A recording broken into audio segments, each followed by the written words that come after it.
Gimana? Ada pertanyaan? Apa langsung kita ke komen aja ya? Baik, ini sudah ada 110 komentar pertanyaan. Ya. Jadi pertanyaan pertama, tolong disimak baik-baik. Jadi nanti tujuan pertama dari kuliah ini, outputnya adalah kamu mengetahui sebenarnya asal-usul EKG itu dari mana. Jadi sampai di situ aja. Jadi asal-usul EKG itu dari mana. Jadi tidak lebih dari itu ya. Jadi misalnya itu sudah saya sampaikan semua di YouTube ini. Langsung kita ke pertanyaan pertama dari Putri. Putri ini barusan tanya hari ini ya. Karena saya sebenarnya sudah menginstruksikan, menyampaikan untuk jauh-jauh hari itu melihat dan menyampaikan pertanyaan, tapi tidak apa-apa ya. Ini terkait dengan sandapan unipolar prekordial.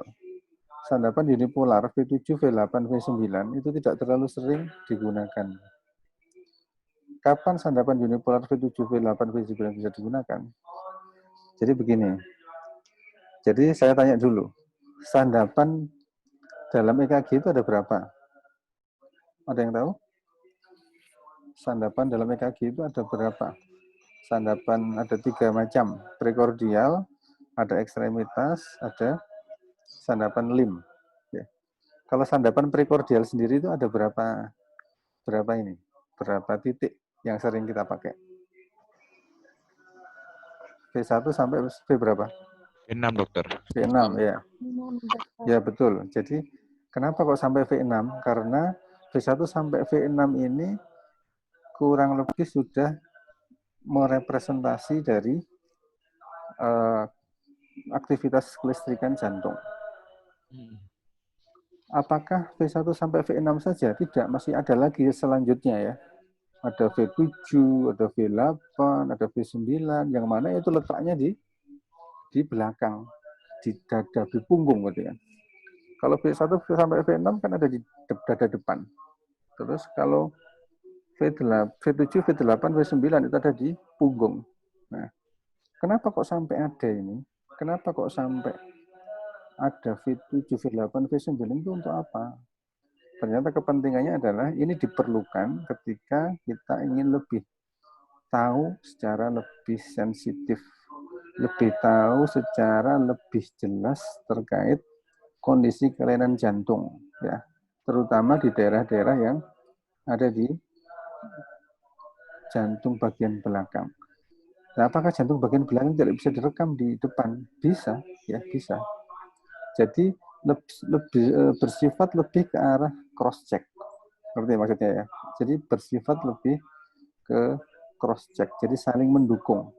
Apakah data yang didapatkan dari rekaman yang ada di depan dada itu sama dengan yang didapatkan di belakang atau di punggung.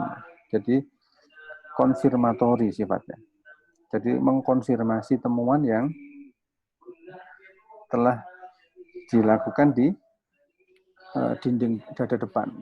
Jadi itu untuk mengetahui kelainan dengan cara lebih baik, dengan cara lebih sensitif. Karena apa? Karena lebih banyak alat ukur yang dipakai. Kalau alat ukur atau mata yang dipakai itu lebih banyak, maka data yang ditangkap juga lebih bagus. Gitu ya.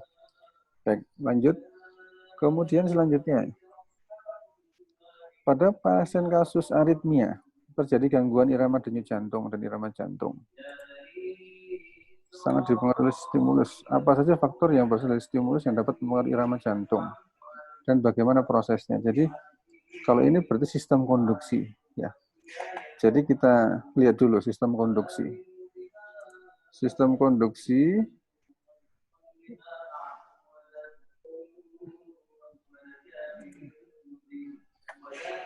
ya.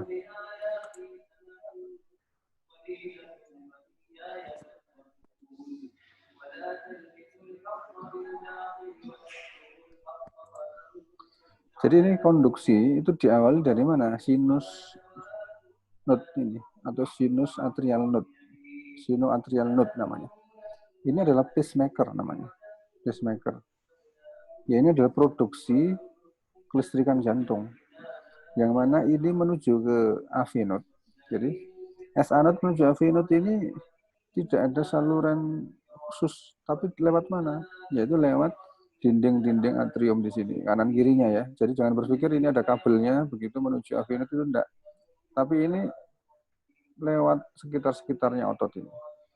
Setelah nyalur ke sini ya, nyalur lewat dinding-dinding, kemudian akhirnya kena ke AV node ini, kesetrum istilahnya. Nah, setelah tersetrum atau teraktivasi begitu, maka AV node ini juga akan menyalurkan impuls listriknya ke sini, ke interventrikular, kemudian ke dinding-dinding ventrikel. Nah, terus pertanyaannya tadi, apakah gangguannya karena apa saja biasanya? Ya, pertama karena gangguan hemodinamik yang paling sering. Gangguan hemodinamik karena gangguan elektrolit ya. Jadi jantung ini kan perlu nutrisi. Gangguan elektrolit, gangguan kalium, gangguan kalsium, natrium, dan sebagainya. Yang itu nanti diperlukan untuk kontraksi dari otot-otot jantung.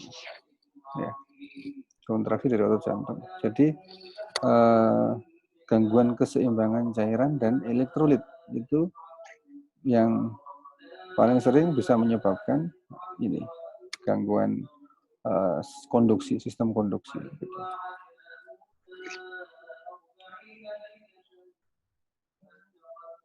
Kemudian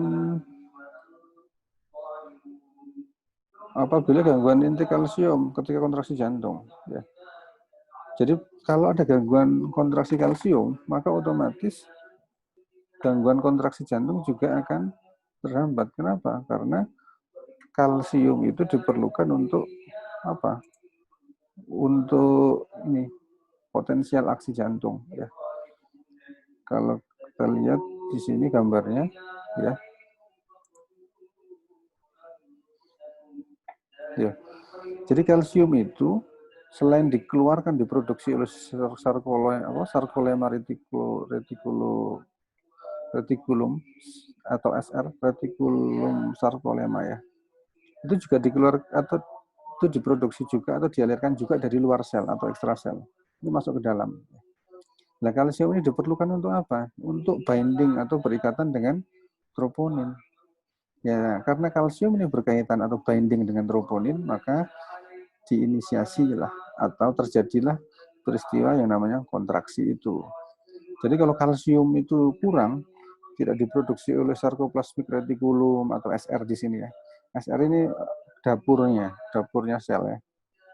Atau tidak ada yang masuk dari luar, maka tidak terjadi kontraksi, tidak terjadi potensial aksi itu. Ya. Kemudian sebaliknya, kalau misalnya ada kalsium, maka terjadi kontraksi. Dan kalau relaksasi itu yang terjadi adalah keluarnya kalsium ke ekstrasel dan masuk kembali ke SR. Gitu. Jadi kalsium diperlukan untuk binding atau kontraksi, itu perlu dipahami ya. Kemudian selanjutnya,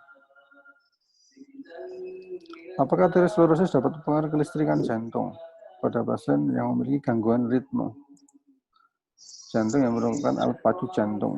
Faktor apa yang mempengaruhi mekanisme kerja alat pacu jantung?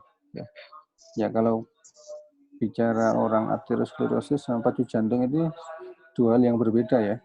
Jadi aterosklerosis ini adalah penyempitan dari pembuluh darah arteri.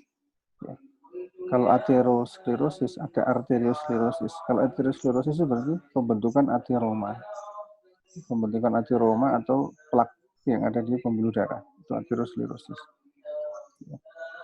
Itu intinya adalah pembentukan ateroma, aterosklerosis, plak di pembuluh darah. Apakah mempengaruhi kelistrikan jantung? Ya, bisa saja mempengaruhi, bisa juga enggak. Sekarang saya tanya, yang mempengaruhi kelistrikan jantung itu apa? Apa yang kira-kira menurutmu yang itu mengganggu kelistrikan jantung, mengganggu apa namanya konduksi, itu apa kira-kira? Apa kira-kira? Yang mengganggu apa menurutmu? Nanda, ada Nanda? Ya, dokter. Apa kira-kira yang bisa mempengaruhi kelistrikan jantung apa, Nanda?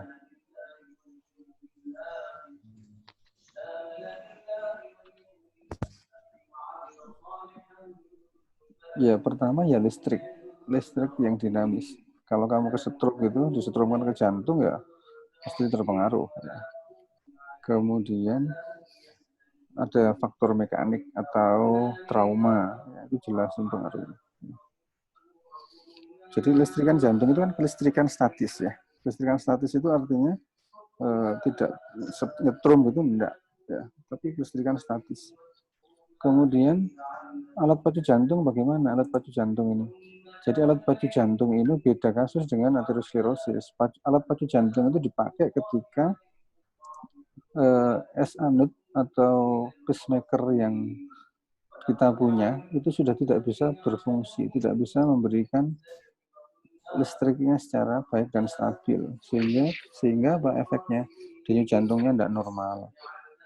Sekarang listrik atau kelistrikan itu kan sebenarnya untuk menggerakkan otot-otot atrium, menggerakkan otot-otot ventrikel begitu kan, sehingga jantung itu bisa berdenyut. Jadi jantung itu berdenyut karena ada listriknya tadi, ada impuls atau ada pacemaker tadi yang bekerja. Nah, alat pacu jantung ini dipasang pada orang-orang yang S-anur atau pacu kelistrikannya itu rendah.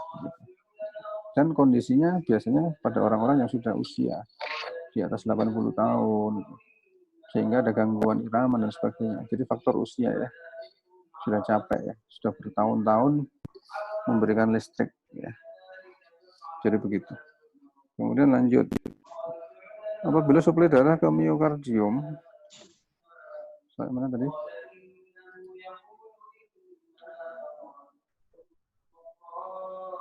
Bagaimana apabila terjadi gangguan pada inti kalsium? Tadi sama ya, gangguan inti kalsium, gangguan kontraksi.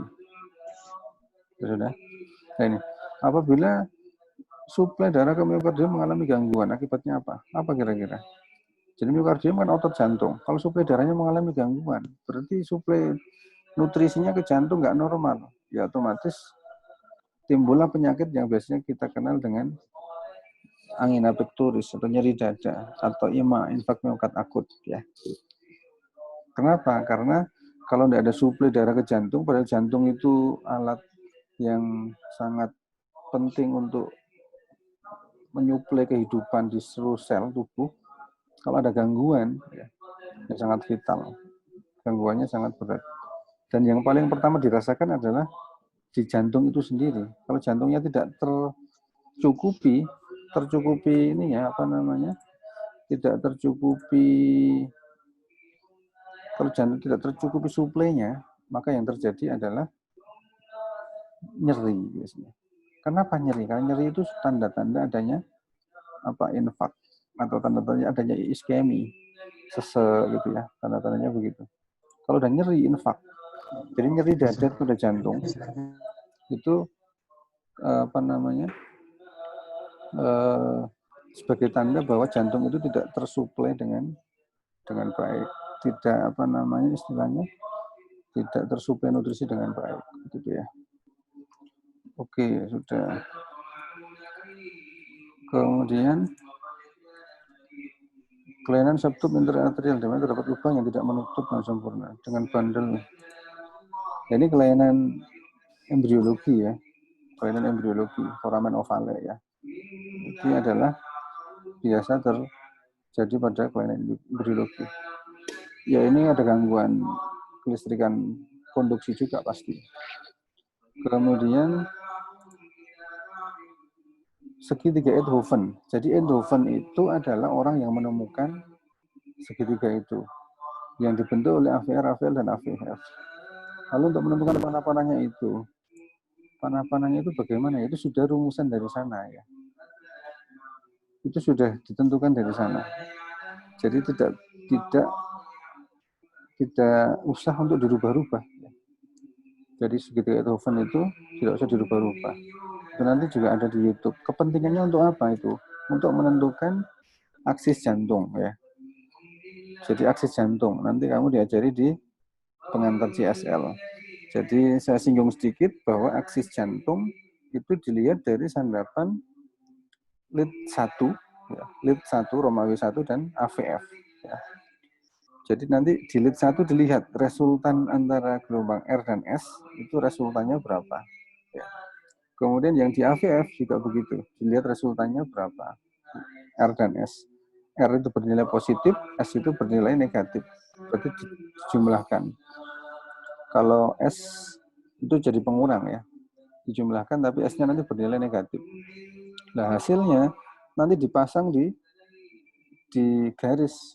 Ada sumbu X, kamu buat sumbu dulu, sumbu X dan sumbu Y.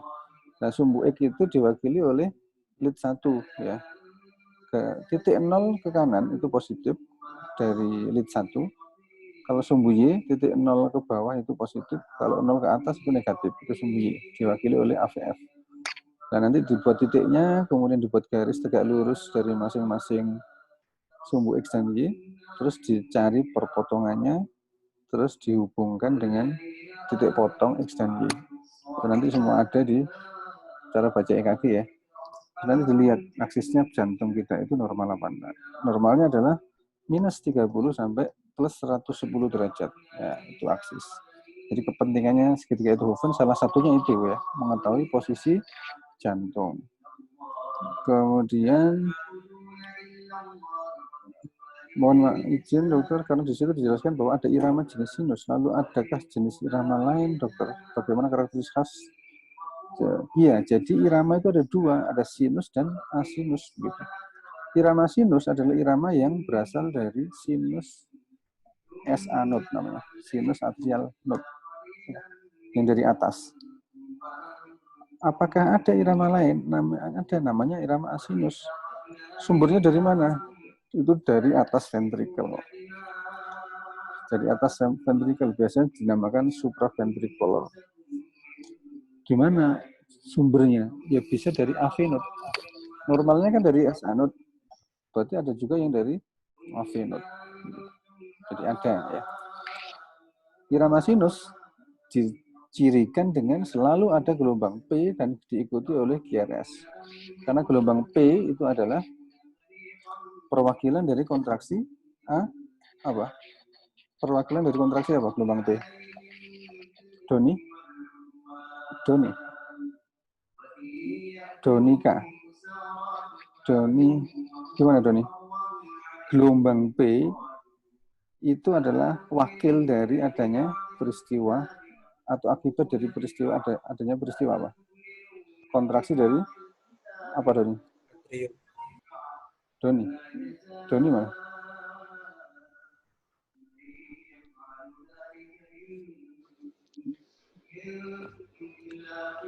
Iya, jadi atrium ya, benar ya, overdose ya. Doni nggak ada ya Doni ya? Baik, tidur mungkin ya. Baik, nggak apa-apa, kamu tidur ya. Lanjut, kemudian mana lagi ini? Ya ini.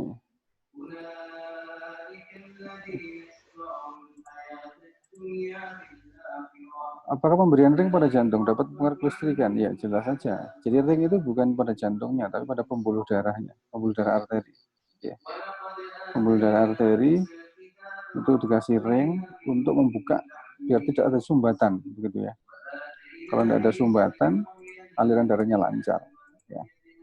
Aliran darahnya lancar, maka harapannya bisa suplainya lancar juga.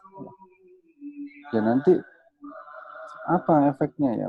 Sedikit banyak itu kan menjadi penghantar kelistrikan ya. Tapi tidak selalu juga memberikan tanda. Tidak harus terus kemudian orang yang dipasang ring kemudian EKG-nya lain enggak.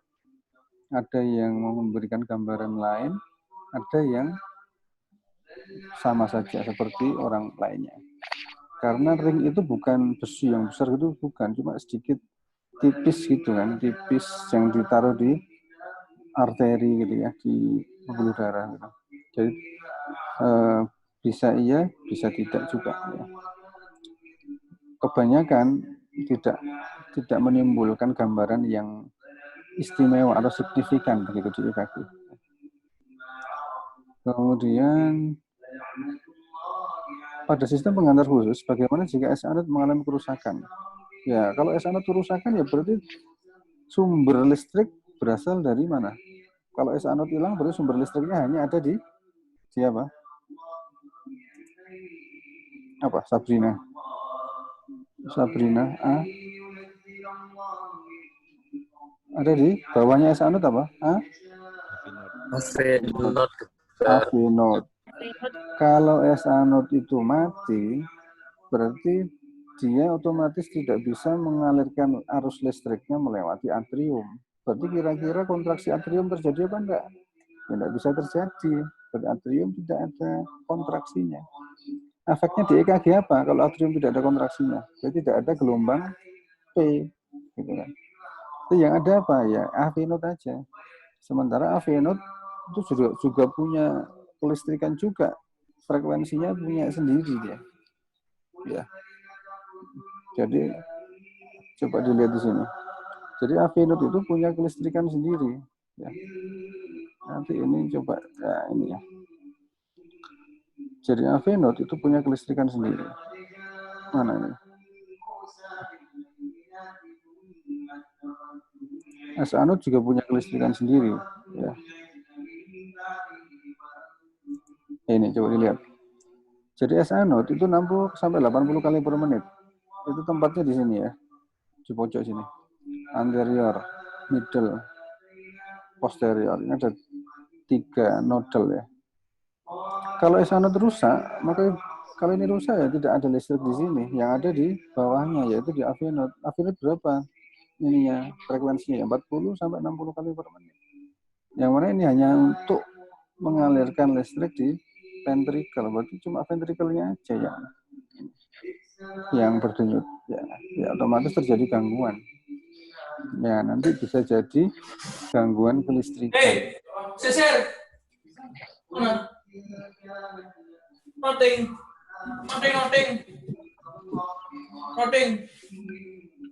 Aku tadi malam minjem di situ. Terus. Woi, atus. Kok berapa rambut? Atus, Cok. Ya wis. Baik, kita lanjutkan ya. Sponsornya sudah lewat.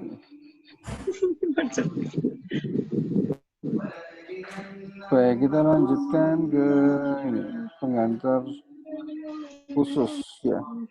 Pada sisi pengantar khusus, bagaimana jika S anode mengalami kerusakan? Dampak yang dapat ditimbulkan, ya, S anode kerusakan berarti ada gangguan irama, gangguan kontraksi, sehingga gangguan sirkulasi, ya bisa meninggal juga. Kemudian jantung tidak bekerja optimal, pengaruh terhadap organ di sekitarnya. Ya, pasti akan mati, meninggal. Ya. Jantung fungsinya kan untuk sirkulasi, suplai, ya. Kemudian S anode gangguan dapat mengganggu fungsi electrical current.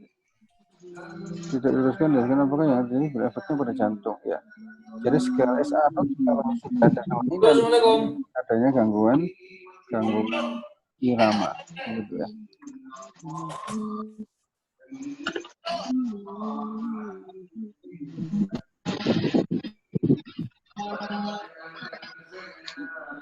Assalamualaikum Nabil. Iya. Baik, kita lanjutkan ya. Terus jika berat jantung tidak sesuai atau kurang dari normal ya.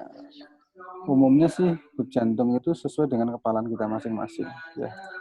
Kalau berat tidak ada masalah sebenarnya. Yang ada masalah itu adalah biasanya terkait dengan anatominya, anterior kanan ke kiri tidak ada sekatnya yang terhubung sempurna atau adanya foramen ovale, terus ada ventrikel kanan dan kiri itu ada lubangnya, itu yang bermasalah.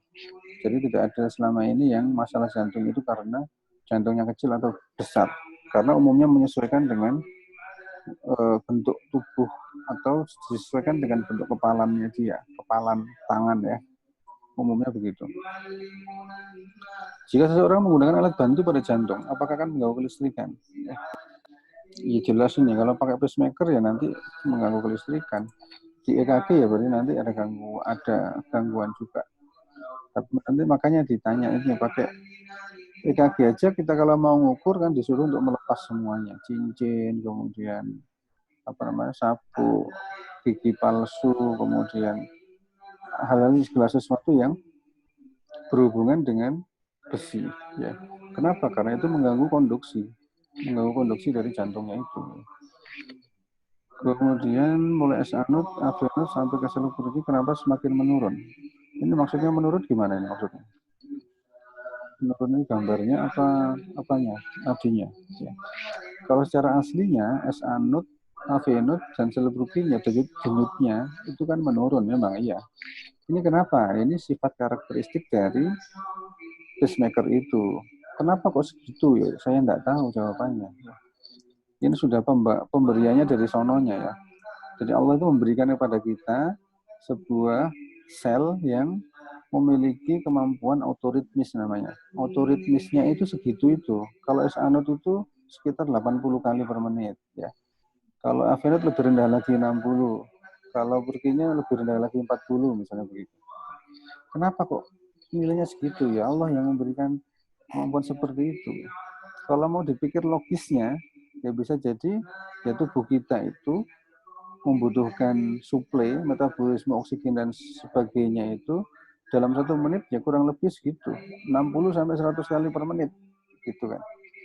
Itu kalau mau di logika 60 sampai 100 kali per menit. Tergantung apa? Tergantung efektivitas metabolisme. Pada olahragawan denyut nadinya cenderung rendah ya. Tukang beca yang suka olahraga itu berenang itu 60 kali per menit. Itu sangat efektif metabolisme, tanda dari efektivitas metabolisme sel seseorang atau atlet ya. Sebaliknya pada orang yang nggak pernah olahraga itu bisa jadi 99, 100 itu. Kenapa? Nggak efektif. Jadi 1 kali berdenyut itu nggak dipakai apa-apa gitu. Gitu. Jadi itu tanda dari semakin efektif. Kemudian EKG efek pada pasien riwayat memakai alat bantu jantung tadi ada ya. Sudah tadi ada efeknya, kemudian faktor yang jadi lambat. Jadi nanti ini bicara pada regulasi jantung, kapan lambat, kapan tinggi. Pada saat stres itu meningkat. Lambat ketika pada orang kondisi istirahat. Ya, itu yang mempengaruhi apa? Sistem saraf otonom. Ya. Ini nanti bicara regulasi. Kemudian selanjutnya tersetrum saat bersenggolan. Ya. Ini namanya listrik statis ya, normal. Seringkali kita juga megang pintu mobil atau pintu besi yang ada di kampus itu kesetrum, itu listrik statis, tidak apa-apa, normal. Ya. Tapi nanti ada juga yang bajunya temannya setrum. Ya. Jadi seringkali pernah juga saya itu dipegang sama tidak tahu siapa gitu, pegang baju saya, terus dia merasa kesetrum. Nah, bukan berarti terus saya sakti punya ilmu tenaga dalam itu bukan ya, karena itu listrik statis ya. Kemudian mempengaruhi irama jantung tadi sudah ya, gangguan elektrolit, stres. Kalau kita stres mau ujian ya, mau ujian di apa namanya Google Classroom, di Google Form, ternyata nggak bisa login, itu stres. Nah, itu mesti meningkat. Ya, itu gangguannya, itu hubungannya dengan regulasi ya. Terus apa saja yang menjadi faktor gangguan irama jantung? Tadi sudah ya, gangguan elektrolit, gangguan jiwa, kecemasan dan sebagainya. Tadi lebih lambat pada saat ini istirahat ya sudah. Baik, saya kira tidak lebih dari itu. Ini nggak ada yang tanya segmen ST dan gelombang T pada semua. Apakah yang menyebabkan perbedaan antara segmen ST dan gelombang T padahal sama-sama repolarisasi ventrikel? Jadi beda ya.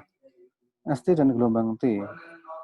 Segmen ST itu adalah waktu yang diperlukan untuk ventrikel repolarisasi. Ya. Kalau T itu juga sama. Apa bedanya? Ya, bedanya apa kira-kira? Bedanya apa? Jadi ST itu waktu yang diperlukan untuk repolarisasi, waktu yang diperlukan pada jantung pada kondisi garis isoelektrik. Jadi garis isoelektrik itu masih sama, kondisi voltasenya sama. Ya. Kemudian kalau T itu sudah ada perbedaan voltase, perbedaan voltase ini kelistrikan jantung. Jadi ada defleksi positif. Jadi bedanya apa? Ya pada T itu ada defleksi positif. Jadi lebih positif gitu. Kalau ST itu normalnya adalah isoelektrik, berarti kondisi voltasenya 0. Jadi begitu ya.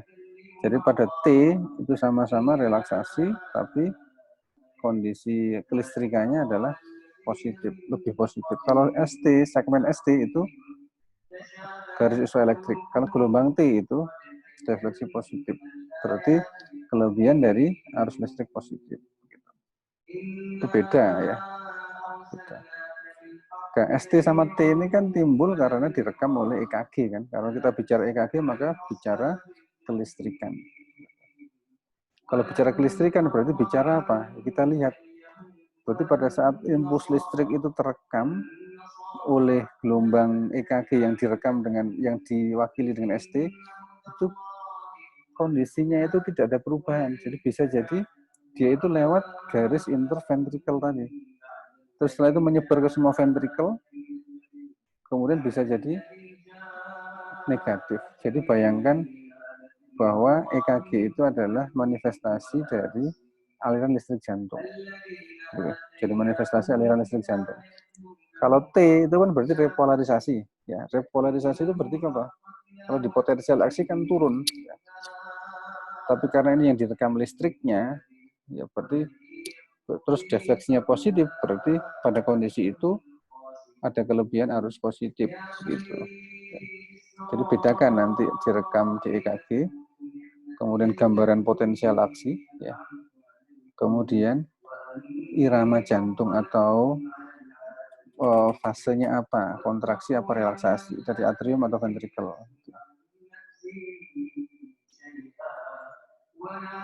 Yang terjadi apa ketika jantung itu kurang dari 70? Tidak ada masalah. Kalau tubuh bisa mengkompensasi, tidak ada masalah. Tapi normalnya adalah 60 sampai 100. Ya. Kalau kurang dari itu bradikardi, kalau lebih dari 100 berarti takikardi. Ya. Apakah katup pada jantung dapat mempengaruhi besarnya di jantung yang terasa pada saat kita raba? Di sana dijelaskan bahwa kontraksi dipengaruhi kalsium pada tubuh kita kurang kalsium, maka ritme jantung juga akan terganggu. Iya, jadi kalsium nanti akan mempengaruhi kontraksi. Apakah ritme jantung itu terganggu? Ya jelas terganggu ya. Segala sesuatu yang menyebabkan gangguan kontraksi, yaitu nanti efeknya juga gangguan ritme, begitu ya. Terus denyut jantung yang kita raba itu, yang kita rasakan di dinding dada itu sebenarnya adalah manifestasi dari ictus cordis namanya ya. Nanti di pemeriksaan fisik dijelaskan kenapa ictus cordis itu ada. Ya. Baik, jadi mungkin ada beberapa hal yang perlu saya ulangi terkait dengan kelistrikan jantung dan konduksi ya. Ini hampir semua jawabannya soalnya itu seperti tadi sudah mewakili ya. Pemeriksaan EKG harus bagus ya. Jadi intinya kita belajar kelistrikan jantung ini biar tahu gambaran sumber EKG itu dari mana begitu ya. Jadi kenapa kok sampai ada EKG ya? Kenapa kok sampai ada gambar EKG itu? Jadi ini bisa dilihat di sini ya. Jadi pertama ini nanti akan diulang-ulang ya. Kenapa kok sampai ada gambaran EKG? Ini adalah cerita dari fase aksi potensial, yaitu ada fase 0, di sini ada 1, 2, 3. Ya. Ini di fisiologi, kuliah fisiologi harus sudah ngelontok ini. Ini cuma mengulang aja ini. Yang ingin saya tekankan adalah di sistem konduksinya. Jadi sistem konduksinya itu ada di sini. Nah, coba jadi aliran listrik jantung itu saya ulangi lagi, itu diawali dari sini, dari sel apa? Sel yang bersifat otoritmik. Ya. Ini sel S anode namanya, ya, sel S anode. S anode ini kemudian letaknya di sini ya, di atas atrium kanan, ya, di bawahnya dari vena cava superior. Ya. S anode ini terus nyambung lagi, ada sambungannya ya, ada sambungannya. Ini sel kontraktil, ya, sel autoritmik ya, sel autoritmik. Ya. Nah ini kalau diukur pakai listrik, listrikannya begini, seperti merah-merah ini ya. Ini sel kontraktil. Ya. Nah ini sifatnya autoritmik, sifatnya otomatis. Tadi kan sudah dijelaskan di sini bahwa ada beberapa sifat dari sel otot jantung. Ya.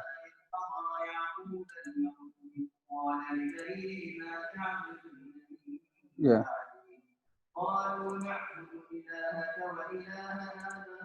Ya ini. Jadi sifat sel jantung itu sifatnya otomatis. Jadi menghasilkan impuls secara spontan. Kemudian ritmis itu artinya keteraturan dalam membangkitkan impuls. Kemudian daya penerus, jadi merupakan penghantar yang baik. Ya. Jadi listrik itu, sel otot jantung itu mempunyai sifat sebagai sistem konduksi atau penghantar listrik yang baik, namanya konduktor. Ya. Kemudian peka rangsang. Jadi kalau ada apa-apa gitu, peka sekali dia. Ya. Inilah sebenarnya yang sifat yang khusus yang dimiliki oleh jantung itu. Ya. Kemudian ini adalah tipe-tipe selnya ya. Ada S anode, ada aveno dan sebagainya. Ini fungsinya. Ya. Kemudian ini adalah patokan tadi penghantar khususnya. Ya, ini bisa dilihat bagaimana aliran S anode ke aveno, ya. Serabut Purkinje dan sebagainya. Ya. Kemudian barulah kita lihat di sini bagaimana aliran listrik jantung. Aliran listrik jantung ini ada di sini. Aveno dari S anode ke aveno ini melewati dinding arteri atrium ya, kemudian lewat dinding interventrikel, kemudian ke seluruh jantung. Ya. Kemudian bisa kita lihat dari sini ada proses depolarisasi. Kemudian di sini listriknya menuju ke interventrikel, kemudian depolarisasi dari ventrikel. Ya. Ini berlangsung secara terus-menerus. Ya. Ini tentang kelistrikan. Ya. Kemudian terus kok bisa kelistrikan itu direkam? Apakah bisa? Bisa. Jadi bisa direkam listriknya jantung itu ya. Jadi ini adalah gambaran listrik jantung. Kalau direkam di EKG. Ini ada gelombang P, ada QRS, ada T ya. P itu karena depolarisasi dari atrium atau kontraksi atrium. Kalau QRS ini adalah depolarisasi dari ventricle atau kontraksi ventricle. Nah, harusnya atrium itu setelah kontraksi kan relaksasi. Tapi ini nggak muncul di sini, nggak keluar. Kenapa? Karena tertutup oleh depolarisasi atau kontraksi dari ventricle. Jadi kontraksi ventricle digambarkan di gambar ini. Baru setelah kontraksi ventricle ada relaksasi ventricle atau repolarisasi ventricle. Itu digambarkan dari gelombang T. Ya. Jadi ventricle repolarisasi. Peristiwa repolarisasinya dari ST tadi, ST segmen sudah mulai proses repolarisasi. Ya. Di akhir-akhirnya terjadi peningkatan aliran positif sehingga ini defleksinya positif, begitu ya. Jadi ceritanya elektrokardiogram ini merupakan bahwa tubuh manusia itu kan konduktor, ya, sehingga diukur itu bisa dengan meletakkan elektrode gitu ya. Yang mana biasanya ini kita menggunakan EKG. Ya. Nah ini dasarnya ini sebenarnya ada segitiga Einthoven. Ini sebenarnya adalah dasar. Ini yang harus dihafalkan sebelum ke arah itu, ke segitiga Einthoven, bahwa ini ada beberapa jenis sandapan, ada bipolar, ya, 1, 2, 3. Kemudian ada unipolar, AVR, AVL, AVF. Unipolar yang ekstremitas, ada unipolar yang prekordial. Ya. Bisa kita lihat bahwa unipolar yang prekordial itu V1 sampai V9. Ada V3R, V4R. Ya. Tapi yang umum itu V1 sampai V6 saja. Ya. Enggak, yang 7, 8, 9 itu tidak jarang atau tidak lazim. Tidak lazim kita lakukan. Ya, begitu. Kemudian yang lain ini kita gunakan ketika kasus-kasus yang sangat spesifik, betul-betul kita butuhkan, ya, karena lebih bersifat apa? Konfirmatori, konfirmasi, pelengkap begitu ya. Jadi yang pokok itu ya V1 sampai V6. Ya, nanti harus dipahami. Kemudian ini adalah bipolar yang ekstremitas. Jadi ekstremitas ada lead 1, lead 2, lead 3. Ini dihafalkan, lead 1 itu mengukur apa? Ekstremitas kanan, tangan kanan kiri ya. Kalau lead 2 itu kaki kiri. Kaki kanan itu hitam, ground ya, jadi tidak diukur. Kaki kanan itu ground. Kemudian tangan kanan sama kaki kiri itu lead 2. Lead 3 mana? Kaki kiri dan tangan kiri. Ini lead 3 ya. Ini sandapan yang ekstremitas. Nah, ini ada segitiga Eindhoven-nya. Ini yang menemukan Eindhoven untuk apa? Untuk mengetahui posisi jantung pada beberapa bidang frontal dan bidang sagital. Bidang frontal, bidang sagital. Ada yang AVR, AVL, AVF. Ya. Panah-panahnya kok begini ya? Karena panah-panahnya dari sononya. Ini matriks ya, matriks. Jadi 2 itu sama dengan 1 tambah 3. Ya. Jadi 2 ini adalah resultan 1 tambah 3. Gitu ya. Kalau kita bicara matriks, ini kan arahnya ke sini ya. AVR ke AVF. Kemudian ini AVR ke AVL ditambah AVL ke AVF itu sama dengan 2. Gitu. Ini sangat teoritis ya. Ini juga begitu. Kita lihat ini. Sandap lead 1, lead 2, lead 3. Ini 1, 2, 3 ini kan sandapan apa tadi? Sandapan ekstremitas. Ada juga sandapan lim atau batang tubuh, yaitu AVR, AVL, AVF. Kalau digabungkan jadi satu ya seperti inilah. Ya. Lead 1, lead 2, lead 3. Satu porosnya atau titik potongnya itu jantung ya. Jadi lead 1 itu gini, lead 2 itu di sini, 3 itu di sini begitu ya. 1, 2, 3 ya. Kemudian AVL, AVR, AVF ya. Yang mana ini nanti bisa membentuk sebuah ruang 3 dimensi jantung ya. Dan kalau kita ingin mengetahui aksis itu diketahui dari lead 1 itu yang ekstremitas dan AVF ini. 1 kan mewakili sumbu X ini dilihat ya. 1 lead 1 tadi kan saya bilang untuk mengetahui aksis itu dilihat dari lead 1 dan sumbu untuk sumbu X-nya lead 1 ya dan AVF. Lead AVF untuk sumbu Y. Kalau 1 itu positif ketika titik potong 0 ke kanan positif. Kalau AVF itu 0 ke bawah. Itu positif ya. Kalau AVF 0 ke atas itu negatif. Terus nanti dicari tadi potong. Misalnya lead 1 ketemu resultan RS-nya 3. Ya berarti bikin titik di sini 3. Di sebelah kanannya 0 ya. Kemudian kalau AVF, resultan R dan S-nya itu 3 juga, positif 3, ya sama di sini juga 3. Maka kalau ini ketemu 3 sama 3, maka hasilnya berapa derajat kira-kira? Ukurnya adalah dari sumbu X ini. Kalau 3 sama 3, maka persis di tengah-tengah, yaitu 45 derajat. Kalau 45 derajat sumbunya, maka aksisnya adalah normal apa enggak kira-kira? Putri. Gimana? Baik. Putri, normal apa enggak? Putri Salsabila.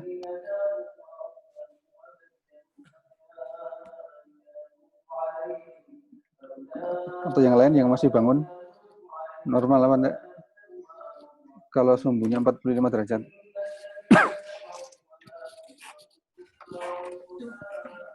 Yang jawab normal, dokter. Iya, normal. Pinter ya. Normal. Putrinya tidur kayaknya. Baik. Jadi begitu untuk sumbu.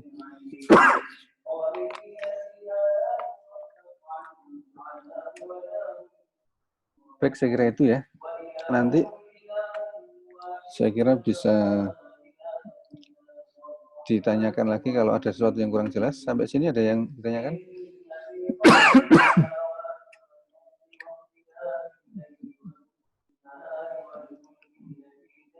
Baik, nanti bisa lewat komen di situ, bisa tanya.